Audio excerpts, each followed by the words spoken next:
Today on the Videomaker podcast, we continue our discussion of visual storytelling. So today we talk about the very big topic of Freytags Pyramid and dramatic structure.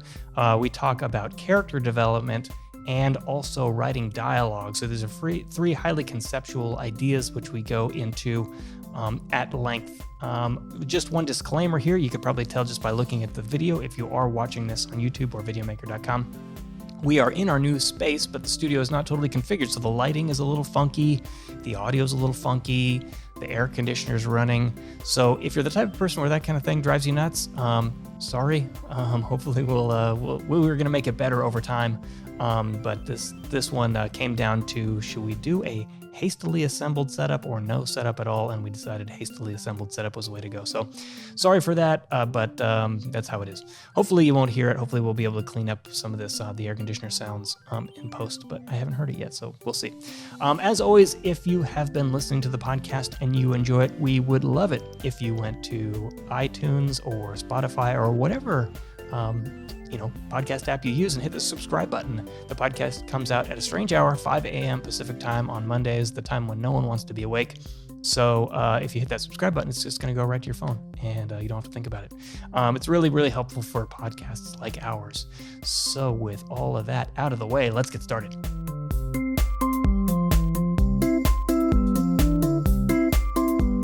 Welcome to the Videomaker podcast. I'm Mike Wilhelm, and with me, as always, to my left is Monlux. Hello. You're normally to my right. It's a really strange thing for me to say. And to my right today is Haley LaPlante. And now it's correct to the screen. Oh, yeah, that's right. We didn't mean to do this. I just wanted the brick behind me, so this is where I sat. That's why? Yeah. Okay.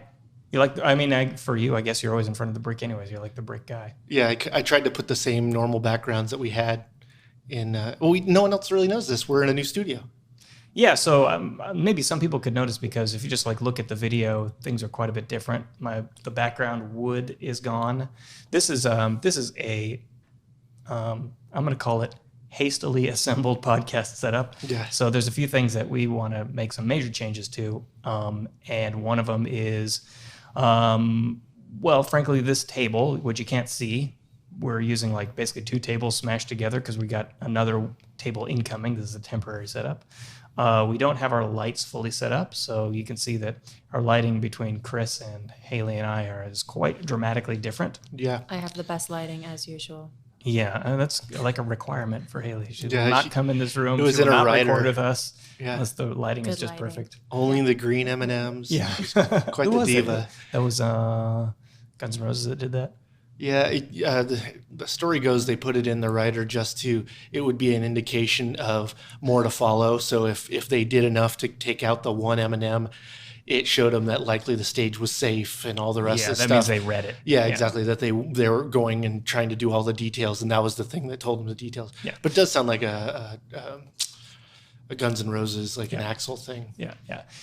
The other thing is, I don't know. It depends on how well Chris can adjust the audio after the fact, but the air conditioner is running now.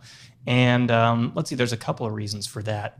First off, I think we need to change out some microphones eventually. But secondly, this air conditioning, this room kind of heats up and it shares the air conditioning unit with the rest of the building. So hopefully we'll get this resolved if you can hear it. If you can't hear it, great. That means it's already resolved. Yeah, and the room's a little more echoey, but that's because we don't have that much stuff in it right now. Yeah, we're going to be doing probably some different treatments and whatnot, and along with the backgrounds that Haley's dreaming up beautiful backgrounds for us. I would prefer a glitter backdrop for my portion of the screen.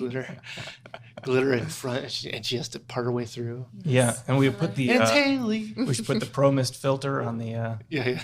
Have star sparkles the star filter.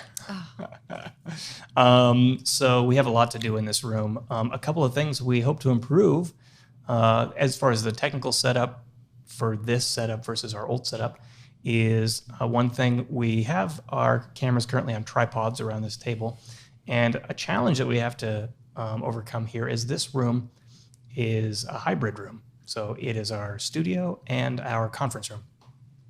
And so we need to try to get as much stuff off the floor as we can so we don't have to make setup and tear down an ordeal every time. So we got to try to mount cameras to the wall so we don't have to touch them if we don't have to. We got to figure out how we're going to run cables in here. It's really complex because everything right now is on this table. We need to make like a station on wheels, like a thing to wheel in or whatever. I mean, there's some things like we have quite a few things running off a battery here that in our new dream setup, there would be likely less things to battery power. They'd be, plugged into the wall or whatnot. So it's just a turn on type of thing, not like, what just happened? Something happened? Oh, it was for me. Sorry. My headphones. I should maybe not use that. Sorry. Just all of a sudden. My headphones disconnected, so yeah, sorry. So it's a project for the next week, I guess, to get this setup totally configured. I suspect that next week we'll have better lighting, maybe a little bit better sound, hopefully a new table, maybe, fingers crossed there. The background might take a little bit more time, but it'll be maybe a hair improved. But Haley's going to do some heavy construction in here, I guess, maybe, or... What? That's the other challenge is, unlike the old studio where we had two walls that had set design, the brick side and the wood side, the other side, which you saw, which was usually Haley's camera, was kind of open area. It was like the behind the scenes camera. And the same thing is happening now with me back here and Haley now. It's just like undecorated area. The goal for this setup is kind of to make the whole place, presentable. Shoot in any direction, and we had quite a bit of storage against the walls in the other studio. Here we won't have them inside the studio, so that we won't have to fight that. So we've just new things to deal with that we maybe didn't in the other, but they're like now we have a full 4 bars for our lighting, so we're going to have a lot more flexibility with how we can have our lighting in here. And I think there's going to be some big improvements just on the ability to use the space better.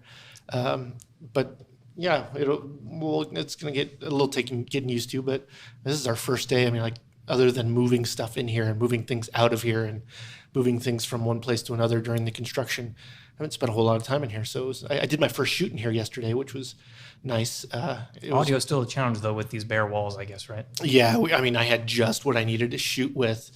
So I had to spend a little while trying to de-reverb and gate the voice so that there wasn't as much echo in the room. But, with one person speaking, it's not nearly as hard as it will be for all 3 of us with open mics in a room that's got a lot of reflections. Yeah.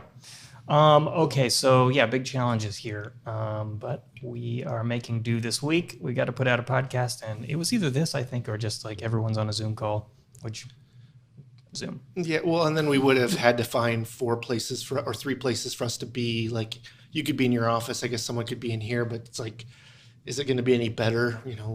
Just being somewhere else. I don't know. I'm happy this is our normal process, and the Zoom calls have less than desirable sound sometimes. So I'm glad to not have to make our listeners suffer on that. Chris, I feel like you're sagging. Your image is sagging here, huh? I'm getting shorter. Yeah. Maybe you're not sitting up as straight. Yeah, I don't know. I'm slouching. Okay, so shall we get to our main topic? Let's do it. Okay, so today we're continuing our discussion of visual storytelling. And we're really bouncing around here in terms of, the order that we're discussing topics. If you watch the course, the topic that we are discussing first today will be the first on the course. Yeah. But today it's like we've done, this is our 3rd episode, 2 topics per. So this is our 5th topic. And it's a really, really important one. If you're doing any kind of storytelling, you may already kind of know this intuitively, even if you've never, thought explicitly about it. But it's dramatic structure and Freytag's Pyramid, sometimes referred to as the 3-act structure, which is maybe a little bit of a misnomer because there's 5 stages involved. Yeah, right. But maybe let's see, who wants to give us a description of, like a high-level description of what is Freytag's Pyramid? Oh man! We all look to Haley over here. I was hoping for Haley to pick it up. So it's interesting with the 3-part calling it 3-part.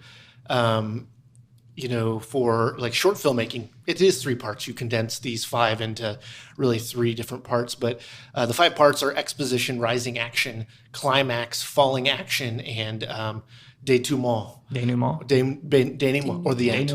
Denouement.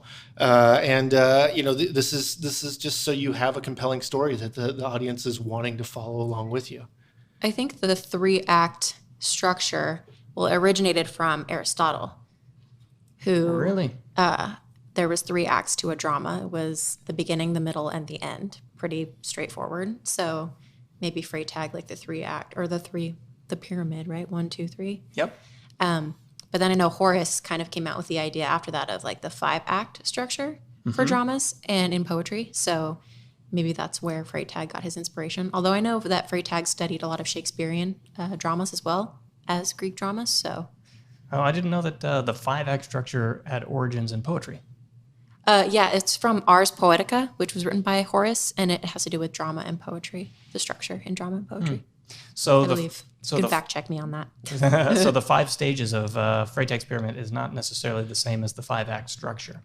Is that right? So really the Freytag's Pyramid kind of also describes the transitions between the normal 3 acts, I guess, right? Beginning, middle, and end, which really you can kind of translate to exposition, conflict, and then resolution.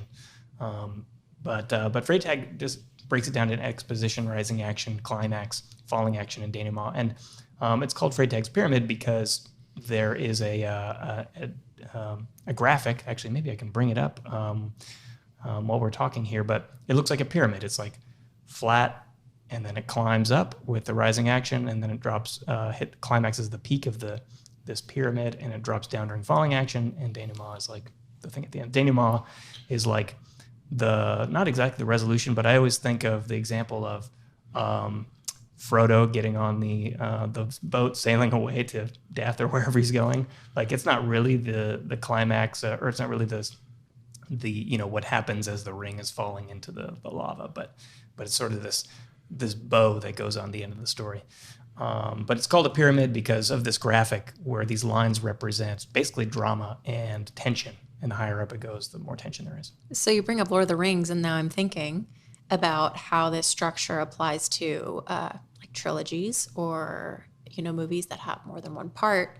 They each have their own kind of pyramid structure, but then the overall story of all 3 has its like structure as well. Because technically the whole climax of Lord of the Rings, I would say, is when Frodo finally gets there and is like about to drop the ring. Yes, right? And that's exactly. like the ultimate climax in the whole trilogy. That's an interesting one because I would argue, and I didn't like really the movies because I never read the books before I saw the movies. But the Lord of the Rings is like one epic story, right? And each film doesn't necessarily, have a perfect 3-act structure, beginning, middle, end. And like if you look at Fellowship of the Rings, there really is not this big dramatic climax. There's kind of this scene where the orcs are chasing him at the end, and they get in a boat and they start to sail away. But it's sort of like what the story is when you go in and watch the Fellowship of the Rings. Like, get the ring to the mountain, destroy it. Mm-hmm. And so the film sort of sets you up in this mode to expect that as the climax of the story, destroy the ring. And you're kind of like still marching up the pyramid when the movie ends, right? When the Fellowship of the Ring ends. Yeah, they want the cliffhanger because they want you to come to the next one, right? When there's who knows? When there's a buy the next book, I guess, right? This that's how it was written, right? Yeah, but I'm sure the screenplay also was playing on that, wanting to go and give you a cliffhanger to want to have resolution for. Sure. TV does this horribly bad and way too often, but it'll be, they tease the climax, but it's not for like, another 4 episodes or something, and then they just kind of talk about other stuff. I always find that being frustrating. Yeah, that kind of drove me crazy about Lord of the Rings. What's the other fantasy thing? No, this is the one that Game of Thrones. It's like, I like Game of Thrones a lot, but at the same time it was excruciating to watch because it's like there's never any resolution and everything just keeps going. Well, in the episodic structure, there always ends up being episodes that are like the stuff that we need to fill you in on to really make you care at the end, but by itself is not terribly, engaging. It's like, oh, here's just a continuation of the story, or here's the side story, so you get this, thing later, or what have you. But the thing about so the video, you could watch it right now. It's available on videomaker.com/courses, or actually on YouTube right now as well. And I really like it because it actually we were able to really show you those things. Actually, I guess Mike's got the Haley, you want to bring up the image here? Yeah. There we go. So in this image here, for anyone who is listening, I could just describe it. It's basically an angular pyramid, and in here you're seeing lots of screenshots. This is from Rear Window. Haley, have you seen Rear Window yet? We're just like. I bet you can guess the answer to that. This is the example as well in the film, or in the yes, exactly. These are the scenes from Rear Window as you're marching up this thing here. But yep, this is the diagram. This is why they call it the pyramid, because it's like this triangle. Anyways, sorry, Chris, you were saying. Oh man, that was what I was going to say. I don't know what I was going to say. The storytelling part of this is if you have a story, you want a story that's going to have payoff for the viewer. You want to have them invested in the story, and you want there to be a way for them to get from the beginning to the end. And the structure helps you with that. It tells you when to deal with those things. So if you're writing and you're wanting to have a compelling film, this is the way to do it. I think, there's lots of ways to do this and more subtly or whatever, but like the action film is always a really great example of this, because they're just, the climax is when the aliens are finally destroyed, or, there's just so many, all that stuff is so much more exaggerated. Or even parts of it are really, they pass by them very quickly, like the rising action, like all of a sudden you go into big conflict.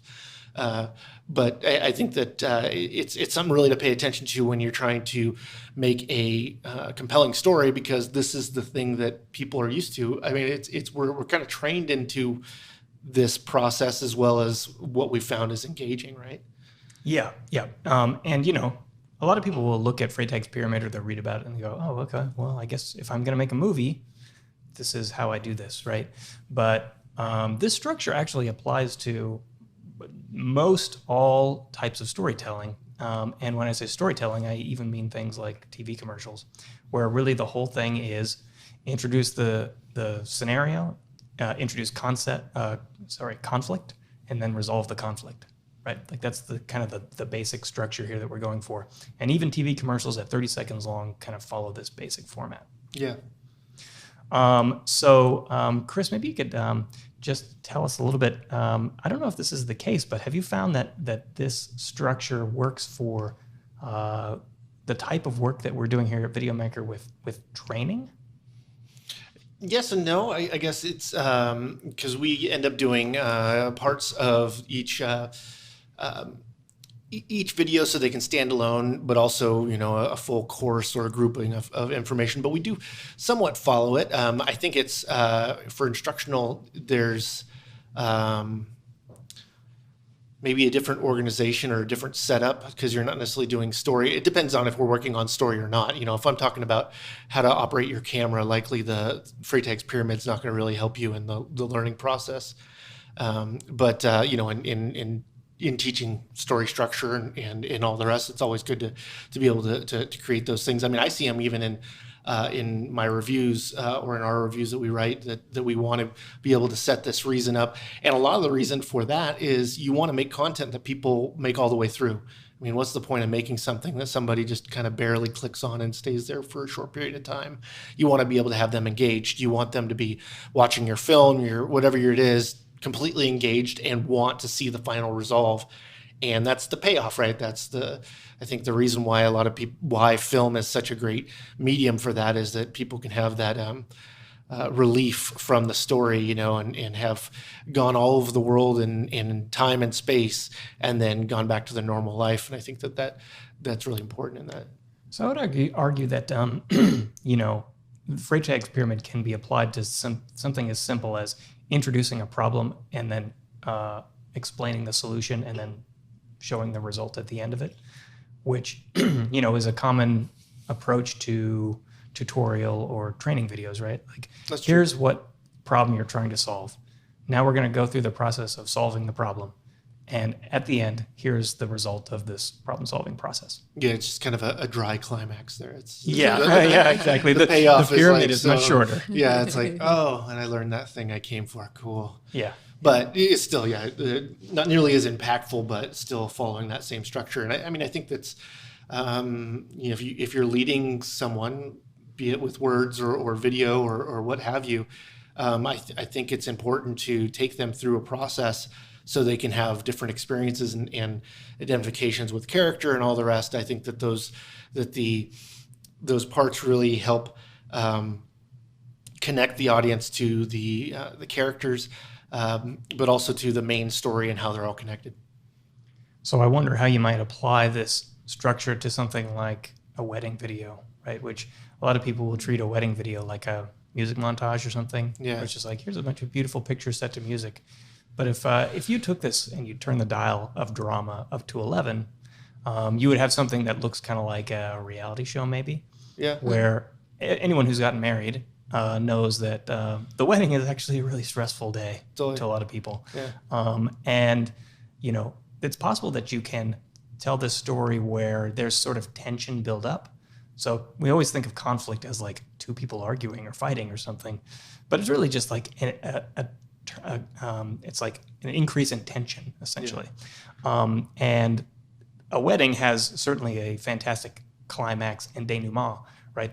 The moment that the ceremony is completed and there's the, I don't know if you have like the typical wedding music or whatever, but when the person who's conducting the officiant says, "You're married now," that's like the peak of the climax, and then it's partying, right? It's like the scene at the end of Star Wars, Return of the Jedi, where everyone's partying and there's like bits of Death Star exploding in the background or whatever. But that's the whole thing of like, oh, this is going to happen. I'm so nervous, and you see the scenes of people running around getting ready. Where are my keys? Yeah, exactly. The caterer's got to put this over there, and that's over here instead. Like, what's going on? And you're seeing people in the audience who are like eagerly anticipating what's about to happen, and then you have this big climax, and it goes on. So I think that in a lot of cases you can take this structure to make something that might be kind of generic, rather than showing just a series of beautiful images set to music, and make something that's really compelling to watch afterwards, where you can look at it years later and go, oh yeah, that's what I remember feeling like at the moment, and boy, it really was this big relief and a payoff when the officiant made it official, and then we all partied afterwards. Well, it's like those TLC shows about weddings, because they like to capitalize on the drama part of it too, and they're like, oh no, this doesn't fit, or where's this, or something's missing, this person's not here. Shouldn't have eaten that cookie. Now my Yeah, that's what happens here in California. Yeah. So I think that you can apply it in most other situations. Actually, can you guys think of any video where you couldn't apply this structure? Experimental. Well, I was actually thinking while you're talking about weddings, I'm like, I wonder if you really do go with I'm going to make this dramatic structure to a story, but it's a mundane. Two people that are very calm and that kind of stuff. Everything goes perfectly. Yeah, but how much they appreciate or not appreciate your dramatization or you definitely don't want to ratchet it up like much higher than it actually was. Well, you're actually. Well, then you go to like reality shows, like no, they're missing the keys. Yeah. I, as the producer, move the keys to create some drama. It's like, what are you hiring the person for? But you could go to that extent, And I mean, the funny thing is it probably would make an amazing memory. It'd be amazing video. You probably piss people off and not get paid. I would not recommend that. I would not recommend. But what's the alternative, right? To not presenting any kind of rising tension, even in a wedding video. It's a video that has no climax. It's just boredom. No payoff. Yeah. It's just flat, right? I feel like with wedding videos, it's meant to be like this magical, this music's playing. They show the bride and the groom getting ready, and it's just like whimsical. And I think that's I think that's what people want out of a wedding video, maybe not to remember the stress, but to remember how beautiful it was, right? Yeah, I think that there's a way to present this, though, that doesn't express stress, but it expresses a buildup of an anticipation, essentially. Right? I see what you're saying. I think there's also that Mike and I have actually been married and realized that it's not all this magical thing you've been thinking of your whole life. Well, I mean, there's like the golden rule of wedding videos, which is you have to make the bride look good. And you can't throw that idea out the window if you're trying to follow Freytag's Pyramid. The bride still has to look good. She still has to be able to watch the video and have fond memories. Yeah. It's all about the bride. Yeah, exactly. Yeah. But at the same time, I think that you can build up this anticipation, right? The sense of something big is about to happen, and the closer you get to that moment, the more kind of edge of your seat you're on, right? The 3-act structure happens in real life during weddings, right? No one is feeling, well, some people are feeling stressed, but generally people are having a good time, even though this structure of rising tension is occurring naturally. I think this is, think of music videos. Actually, some of my favorite music videos have an arc, right? They have a beginning, middle, and an end, but they get somewhere, even though the lyrics might even be detached from the things you're seeing visually, but the art and the medium of a good music video will have a climax. It'll have and have parts to it that you can do that in 3 minutes. It doesn't have to be a 2-hour long film to be able to fit these things in there. Right. They might be, very haphazardly part of it all, but not necessarily, a very clear rising action. For sure. I mean, we talk about this in the course that we did on short filmmaking. When you're telling a story that's only a few minutes, you still want to have a dramatic climax, but your exposition phase of the Freytags Pyramid, the part where you're introducing things, could be like a single shot, like right at the beginning, showing that someone is in their house and the water's the sink is flooding or something, right? It could just be real quick. You need to like get to it right away, and the same thing is going to be true of music videos, and especially true for commercials. Yeah, I was just listening to a Tarantino interview, and he was talking about how he says, I want to have a climax as far as that big thing that happens, but I don't want it to be the thing you thought it was going to be. Yeah. And I like ruining your expectations by doing it the way I did it. Like, I'm leading you this way, and then I'm just going to go, no, that's not it. And you can't even have that. And I'm going to give it to you in a completely different way. Not only the twist ending, but he was like talking about it in like the way of like just ruining the climax for, that I don't want to leave you with a good feeling. I want to leave you with a, just changed or a different feeling than you had when you started. That's more refreshing, I feel like. Like I just watched a movie on Netflix last night or the night before, and it's like typical plot, like a high school setting. They're forming a new dance team and they're trying to beat these jerks on this other dance team. So we know, okay, they're going to get good, they're going to practice, and there's this rising tension, and ultimately they're going to win the dance competition. Like it was very predictable as to where it was going. Yeah. Whereas if they would have they did win. Yeah. So I'm just saying, like, if they would have come in second, it's like, oh shoot, like I thought they were going to win, but they came in second, but it was like very easily predictable from the beginning, kind of like what was going to happen.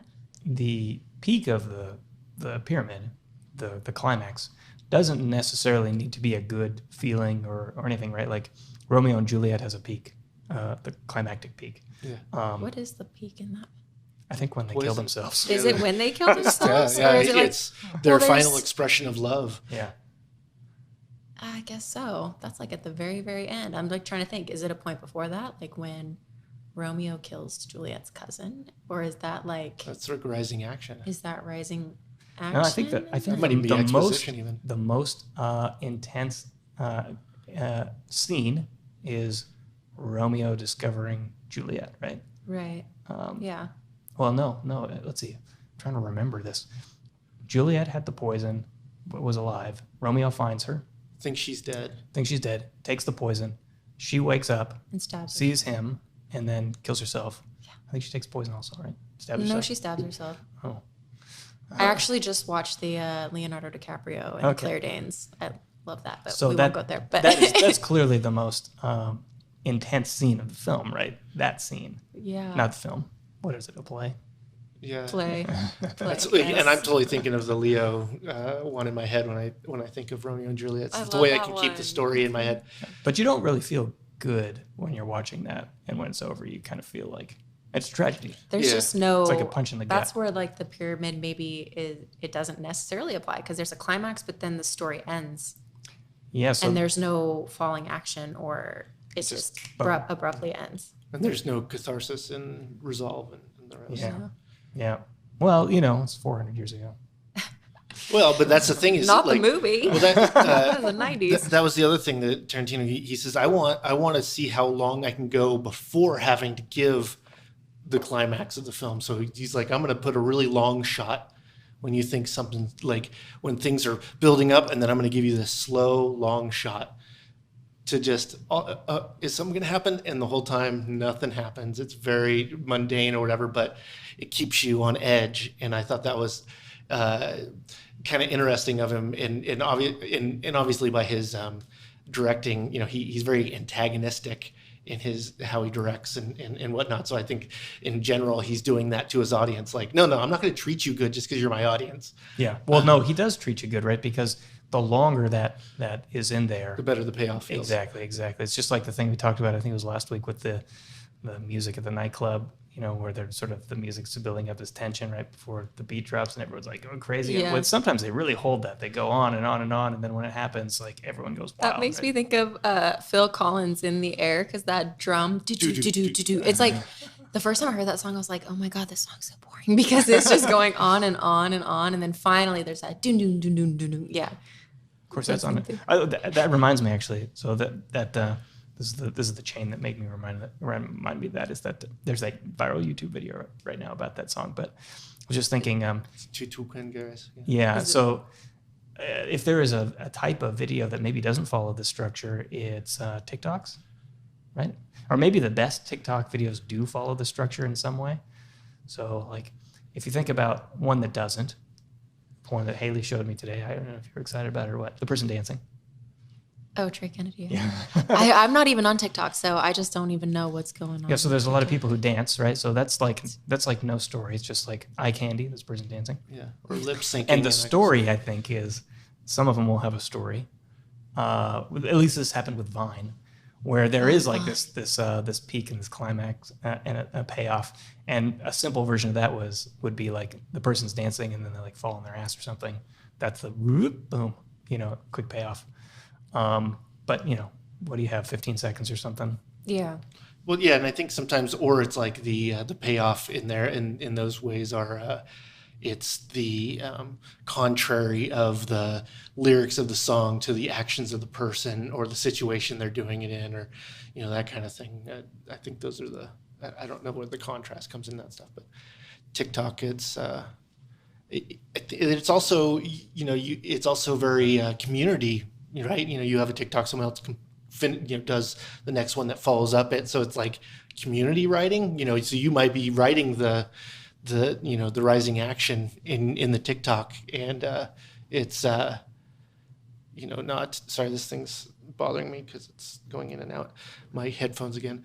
But that someone else is having to finish the story for you, so that I guess people could go and try to do that. And maybe the best strings of TikToks do that, and it's like a group luck, I think, at that point, I guess. Yeah, I think those community driven stories always have this risk of never having any kind of climax, and they can just go on and on and on until people get bored of them and then they stop. Yeah. But it's the nature of that type of that medium. Yeah, or like a meme format is pretty quick. You can go through all those, but very, very simply, I guess. Yeah. Okay, wow, we talked about Freytags Pyramid for quite a while. Let's see, what else we have on here? Character development. So this is one where, boy, it's really a kind of a narrative thing, but actually you can apply this to documentary as well. But basically there's just a number of tenets that you want to follow to build good characters. We don't really do too much of this here at Videomaker. It's nonfiction, obviously, for our training videos. But certainly when we're talking about documentary or narrative film or episodic content, It's really all about, building these characters in a way that is consistent and coherent, and appealing to an audience. And I think maybe one of the key ideas here when you're watching a film and what makes a character interesting is that these characters are flawed in some way, right? Mm-hmm. Like, I think there's, I don't know, there's a reason why I think like Superman movies never really are all that interesting, because he's flat, perfect, flat character. I was thinking about that. Not Superman, but character development in I was thinking about Harry Potter. Okay. I'm a big Harry Potter fan. I've read all the books and seen the movies. I'm thinking about the three of them, okay? Ron, Hermione, and Harry, and their character development and who really develops the most. And I'm thinking Harry goes through so much, but really he seems to stay the same. Like, we know right off the bat, he's brave, he's got guts, he's willing to fight, evil. And I feel like he kind of stays that same character. Mm-hmm. Don't come for me if you're a Harry Potter fan, okay? Because I love it too. But then I'm thinking Ron sees a lot of development, because he starts out as maybe more scared or timid character, and by the end he's this really also for courage, yeah, with courage. But it takes a while for him to get there, because even for the first few movies he's kind of more scared, more timid, and then he starts to build this gusto and bravery. Yeah, so that's the whole idea of the hero's journey, right? Yeah. Where a hero is basically transformed as they descend into, I guess it's extreme conflict, or the abyss or something, right? That you start out as one person, you're presented with the unexpected. I say you, but the hero of the story, presented with the unexpected, and learning along the way, and at the end, you're transformed somehow. And certainly that's the case with Ron Weasley. Right? Yeah. That he was just some plucky goofball kid, mm-hmm. and he went through a major transition, yeah. and went through some pretty extreme circumstances, not only just in terms of fighting basilisks or whatever, but just relational conflict with his friends and all these other things. But I agree that in Harry Potter, Harry himself seemed a little bit flat. A little bit. I never thought about it until literally today when we were talking about, what we're going to do for this podcast. And I think character development. I thought, Harry, love him, but, good guy, strong character, but kind of has the same values, stays the same. But Hermione, she kind of grows, or she definitely does. But anyway, I'm about to go off on a tangent. I feel like the flat, the constant is what I'm going to call it. The consistency of Harry Potter is good, because he then is the vehicle of the story, right? So things are coming to him. He draws in those things that change, or that is the vehicle that gets you from A to B. The vehicle doesn't necessarily need to be affected by it. It's just the thing that got you through the story. Although in this case, it's the main character, so you would think that there would be something there. But there's always something he's learning about himself. It's just not always very. It's like I kind of knew it all along, or those kinds of things. So I guess we do learn a lot about a lot of other characters, especially in Harry Potter. Even Harry Potter. Actually, I'm trying to remember the story. It's been a long time since I watched them all, but never read the books. But I saw all the movies. I'm too old for that. Okay. Well, if you have a question, I can probably answer it. Yeah, you and my wife. My wife is one of those Harry Potter fanatics. But he does go through this journey where, he's the chosen one, right? Mm-hmm. Right from the start. And maybe the story kind of presents him as the only one who can really solve this problem. And as he goes, he discovers along the way that actually, he relies on his friends and his family to get him through this whole ordeal, mm-hmm. and that without him, that none of this could have been possible. And the idea at the end really is that there was no singular chosen one, right? He was the target of Voldemort's anger, wrath, or whatever. But he relies on other people, and also he learns along the way that people who he thought were his enemies were his friends. Like Professor Snape, right? And so when it's all over, he's a different character as well. He has grown along the way. Yeah, I guess maybe right after, or maybe, See, I think about it this way. He starts out, he's the stepchild, right, of his Muggle family that is taking care of him. But on the inside, and from the beginning, he's supposed to have been the most powerful wizard. But he goes from that all the way being the most powerful wizard, but actually being proven that he is, not just being assumed because, Voldemort, couldn't destroy him or what have you. Yeah. And, you can apply this in documentary as well, at least when you're talking about documentaries that involve, some pretty major characters, that people in real life learn from these big ordeals and these conflicts in their lives. And if you can present that throughout your film and show what they were like beforehand and what they're like afterwards and how they sort of evolved and changed along the way, then you're going to develop these characters who are real people, and it's their real story, but in a way that makes the story just more interesting and more compelling for viewers. I mean, you have to give a reason for the viewer to want to know the information about these people if they're in your story. And care about what happens to them. Yeah, exactly. Like, why do I care to listen to an argument between two people? Because I want to know how it turns out for them. Right. Otherwise, why would you want to listen to an argument? Why would you go through unpleasant things if not for the information there? I was thinking about it, actually, even documentaries that aren't of people. I think of like whenever you see a film of animals, they name the animals, and given it makes it easier for us to identify when you keep on saying, 5 animals that all look the same and you give them names. It's a little bit easier to give them character and that kind of stuff, but it's for the storytelling purpose of the documentary that I imagine they give them names, or at least referring to them, if you're dealing with, I think of like Earth series of it's usually the same whale they're talking about. It might not be. Oh yeah. They might be lying completely, but at least they're serving it up as a story of this whale or of this situation or you see like a mama polar bear with her 2 cubs in their development, right? I mean, it's like more like them growing up and changing physically, but it's still like a development that we're following and we become invested in because totally. But they'll maybe they show that of a shark. They show them their process, but then they'll show them feeding, and that'll be a big climax situation of it. Or it'll be bears when they got into a situation that was bad, or the polar bears that are on the small little ice cube and can't all stand on it on their own or something like that. Oh no, you're making me sad. Yeah.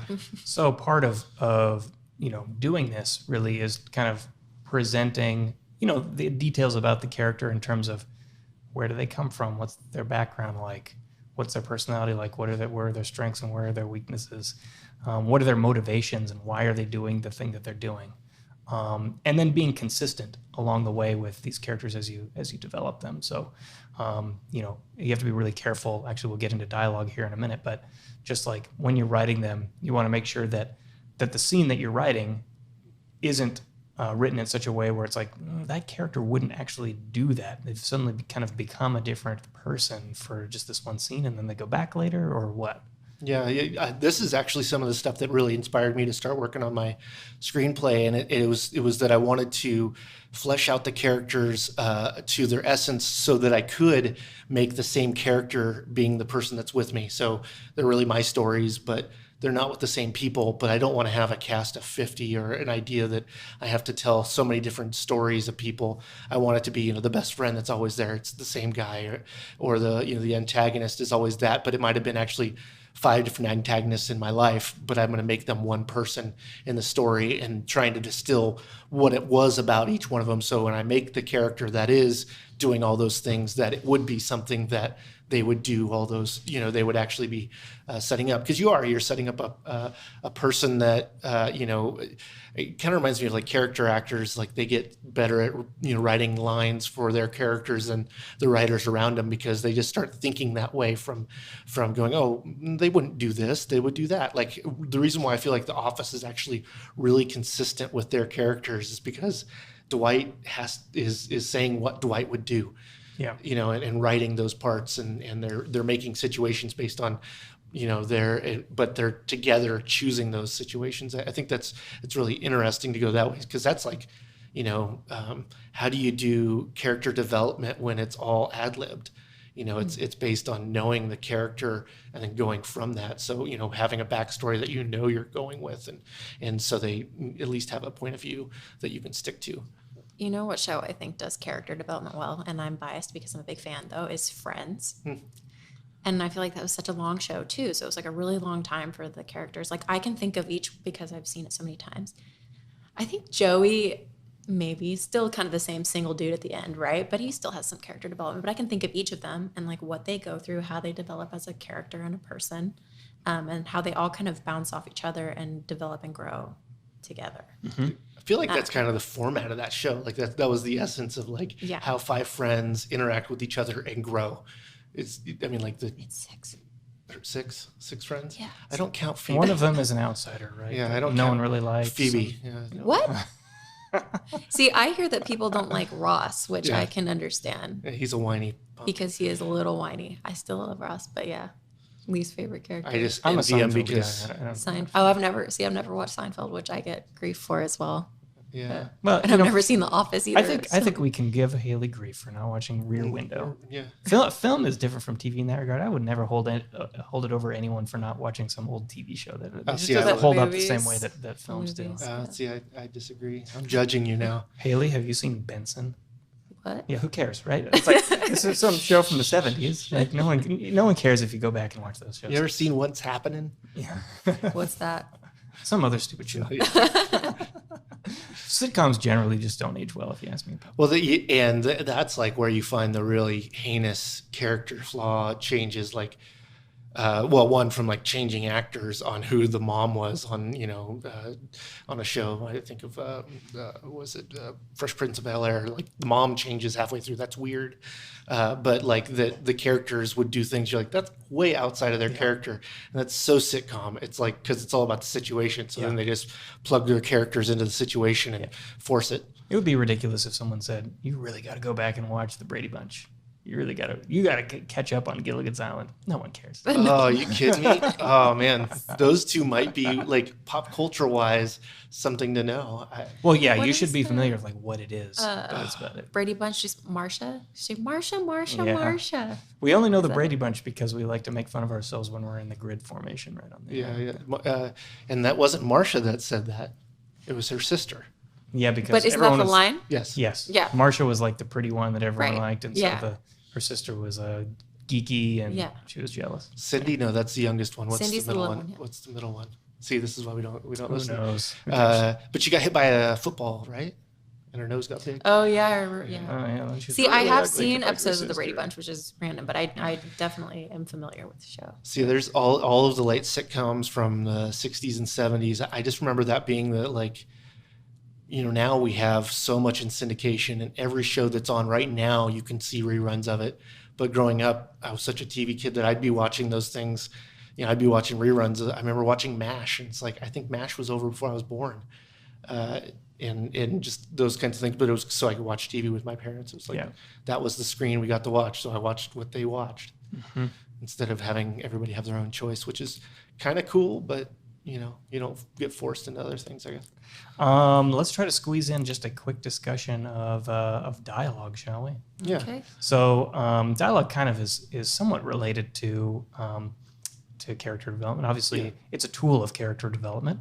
Like we said, when you're creating your characters, you don't want them to say things that their character wouldn't say. But writing dialogue, to me, I don't know about you guys, if you've ever tried to write dialogue, it's really, really difficult. Because you want to write it so that it seems natural, but at the same time, it's like baked in where it's going to be unnatural.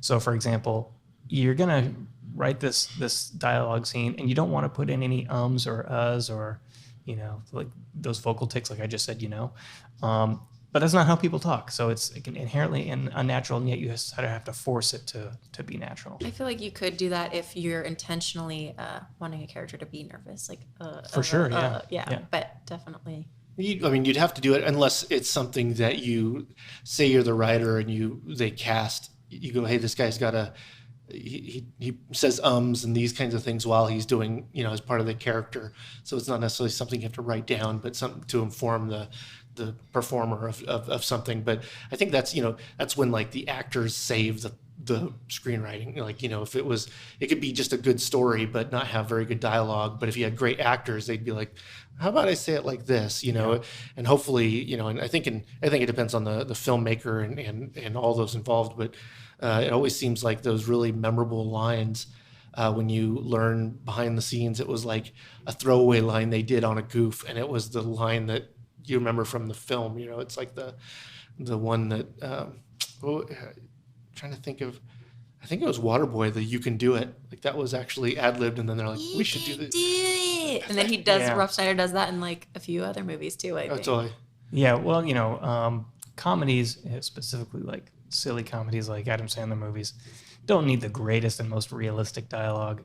In fact, maybe it's the crazier dialogue that's the better there. But definitely Haley's right about this idea that if you want someone to seem nervous, put in lots of ums and uhs. But also the reverse is true, where if you do that, even if you don't want them to seem nervous, they will seem nervous, even though that's how a lot of people just talk normally and they're not nervous. So, well, or you can just write the direction, so-and-so said nervously, blank, blank, blank. Sure, yeah, that's true. That's true. And have those kinds of cues that are in there. But I think for me, the idea of dialogue is I can write my own dialogue just fine.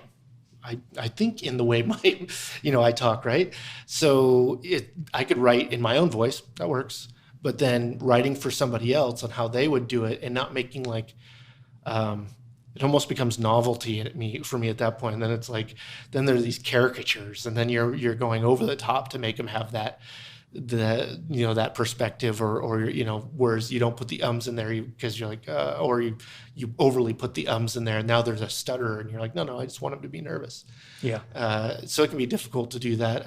I think that it's real important to figure out the way a character communicates before writing for him. It's like, are they a good communicator? Like for me, I over-explain everything. So, of course, my character would do that, but some people are very short. And so trying to go, no, these are the reserved person when you're designing the character that'll help you have a position on how to write their voice. I think something that happens is when people sit down to watch a movie or a TV show or whatever, they put themselves in the frame of mind, the whole suspension of disbelief idea. And they know, okay, I'm watching a movie now, and people in movies are just, the way they talk is just a little bit different, and no one consciously thinks about that fact, but they accept it. And you can watch this, actually going back to the cheesy sitcom idea. If you ever go back and watch some live sitcoms, certainly the case with Friends, definitely the case with Friends, but everything. And you really pay attention to how these people speak and behave. Everything is like turned to 11. Everyone's over the top with everything. And if you think yourself as you're watching this, have I ever met anyone who behaves this way? The answer is probably no. Or would I even like them? That. Yeah, exactly. Could I even stand a person like this in reality? Joey, but the guy's a lunatic. If he was in the room here, you'd think, what a freaking weirdo. But you accept it when you watch the show. Yeah, it's like endearing. You're like, the guy's a serial womanizer.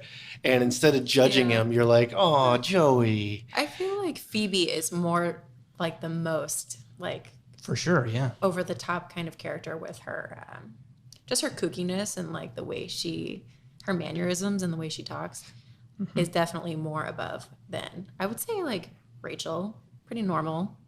Yeah. But you know what I think happens is like, it happens with theater, right? Where when people are performing in front of a live audience, they really accentuate their mannerisms so like people in the back can see and understand what's happening. And the same thing happens with sitcoms. It seems like to me when they're performing in front of a live studio audience, everything is sort of big. People's eyebrows lift higher than they normally would, right? Yeah, you jump over the couch when normally you'd be like, what? You just lean in, Exactly. I think the intensity of the dialogue can fit the story well, but it also is like the timing of the delivery makes a big difference. So like the writing in Friends isn't great, but it's a bunch of really good comedic timing actors, and I imagine with the edit as well. But I think of Seinfeld too. There's these really long, these pauses in their delivery that in real life, no one would just sit there and go, and then go on and do their thing. And it's a total thing in telling a joke and hitting that punchline and doing that rhythmic thing. But it's like you'd never really run into people that are doing that. Like I've tried doing jokes, and it is, sometimes you hit that timing and you're like, oh yeah, that would get a bunch of people laughing. But if you miss the timing, it's not interesting at all. I'm going to start living my life like a sitcom. Yeah. Now I'm just going to start being over the top. So that kind of delivery, that time even delivery. At home. Yeah, Just, exactly. hey. You need a little applause sign and a laugh sign and stuff like that. See if wear a shirt, see if people just laugh over it. Oh yeah, like applause. Yeah, just exactly. Applause. Yeah, applause, laugh now. So it's they don't have to have laugh. Thank you. That's a very large group of people. They're very loud. Yeah. I know I have 2 cats and maybe a boyfriend. So. Yeah. Big audience. Okay, actually, we are running along, I think.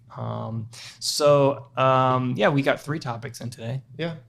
Which is pretty good. I don't know if do we have any more to do for visual storytelling? There's a few topics in visual storytelling, I think. I don't know if we talked about this last week, where it's like, I don't know if we can riff Film on theory. this. Film theory is really a kind of difficult Color. thing. Yeah. Color theory. Yeah, so...